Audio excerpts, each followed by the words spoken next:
Funky.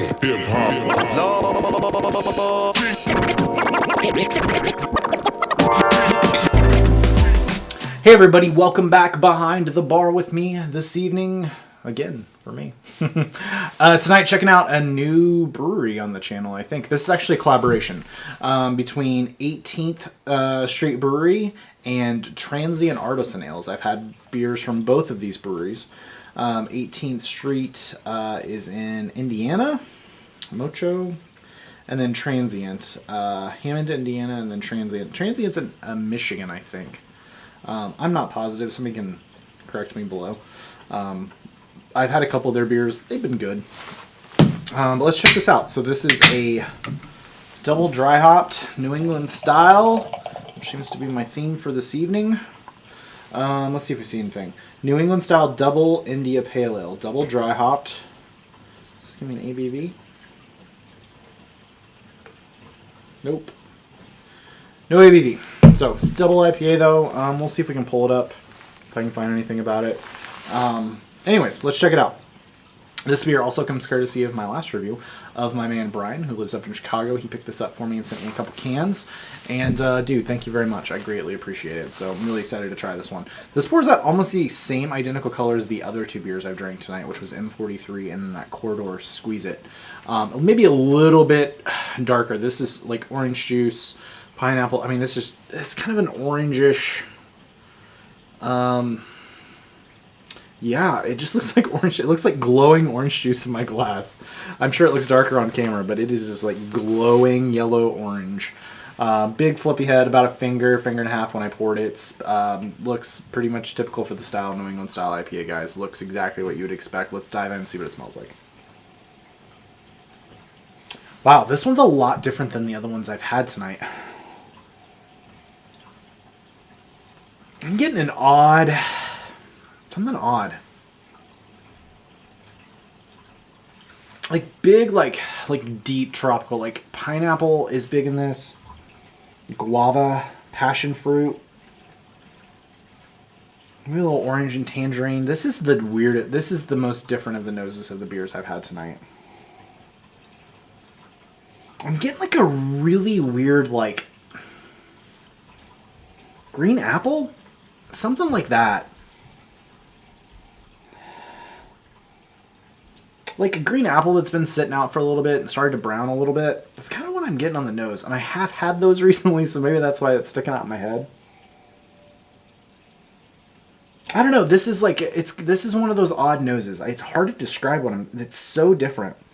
Which isn't a bad thing, because a lot of these New England style IPAs, you know, they kind of blend together. I've been drinking a test batch of a beer that I've been brewing and trying to dial in a recipe on it. It's just huge, like, citrus fruits, right? Like, that's what all, you know, citrus, Citra, Amarillo, those hops. Whereas this is really different.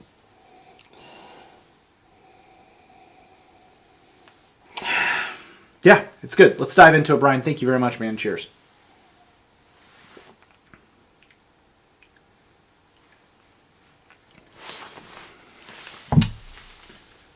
This was canned 420. Smoke up.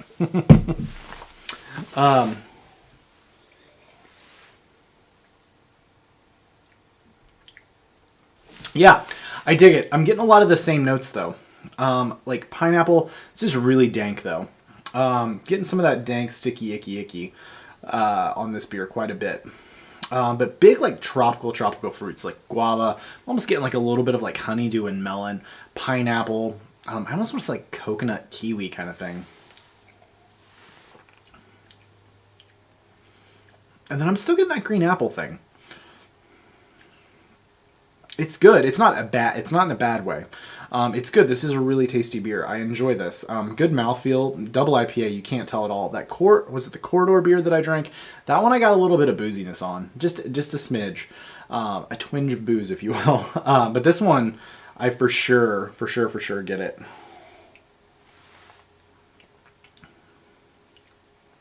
Or I don't get it. Sorry. My brain's... I'll be honest. I'm sitting here trying to figure this beer out. It is so different than most other New England style beers. because it's just not that typical like bright fruit basket thing. This is much more tropical. It kind of is almost more leaning towards like what a double sunshine is from Lawson's. It's more similar to that, if that makes sense. That more like, I almost get like coconut in that beer, and like I feel like I would have some coconut in this almost. It's good though. I enjoy it. I don't know. I'm trying to figure out what I would grade this. I liked the Corridor beer a lot better. But this is just different, though. I enjoy that this is different. This is like right in that AA minus range. Like if we were doing, this is when I wish I was still doing numerics. Like this would be like a solid 94 for me. So like that AA minus range right in there. But if you see it on the shelves in Chicago, like pick it up. This is good. I'll be honest, this is the most impressed I've been with an 18th Street beer, and probably the most impressed I've been with a transient hoppy beer. I don't like 18th Street Brewery very much. I've just never had any. I've had a lot of their beers. I've had like their barrel-aged stouts and stuff. I've just never been impressed. Maybe that's just me being weird. I don't know. But this is good. So we'll leave it right in that AA minus range. Solid stuff. It's a good drinking beer. Good mouthfeel, good everything. So we'll leave it there. Thanks for coming behind the bar, guys. Brian, thank you again very much for sending this. I greatly appreciate it. Really enjoyed drinking it. And we'll leave it there. So thank you for the likes, subscribes, and comments. Till next time. Cheers. Oh, hot burps. What?